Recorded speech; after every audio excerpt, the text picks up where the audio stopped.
রাফি সাহেব আসছে মিরপুর থেকে। ওনার দীর্ঘ কয় বছর যাবৎ যেন প্রায় 10-12 বছর যাবৎ ওনার সার্ভাইকেল স্পন্ডলাইসিস এবং হিপ জয়েন্ট অ্যাঙ্কোলাইজিং।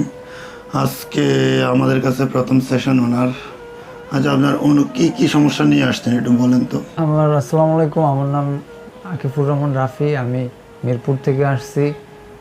অনলাইনে কায়োপ্র্যাকটিক সেন্টারের খোঁজ পেয়ে তো ইমামুল ভাই আমাকে এতক্ষণ প্রায় ঘন্টা দুয়েক অনেক যত্নের সাথে আমার চিকিৎসা করলো। কি সমস্যা নিয়ে আসছেন আমার কি করতে সমস্যা হইতো? আমার ঘাড় আর কাঁধে মানে আড়ষ্ট হয়ে থাকতো, মাথার এক সাইড ভার হয়ে থাকতো, তো আমি ঠিকমতো ঘুমাইতে পারতাম না।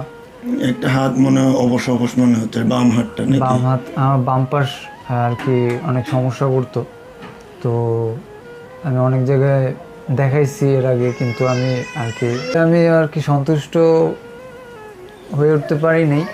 তো এখানে এসে আমার আর কি ভালো লাগলো, ভাই অনেক যত্নের সাথে আমরা অনেক সময় দিছে। আর হইলো গিয়া যে আজকে যে আমরা আপনাকে প্রথম সেশন কাজ করলাম, আপনার কত পার্সেন্ট ইমপ্রুভমেন্ট হচ্ছে 100-র মধ্যে? 100-র মধ্যে আমার বিশ্বাস যে 20-30 হয়েছে। আর যদি আমি 2-3টা একটা সেশনে আপনার 20% ইমপ্রুভমেন্ট হচ্ছে, তাই না? ইনশাল্লাহ। জি, মানে আমার বিশ্বাস যে আরও 2-3-4টা যদি আমি সেশন নিই, তাহলে আমি 100% ঠিক হয়ে যাওয়ার সম্ভাবনা আছে আমার, জি ইনশাল্লাহ মনে হচ্ছে।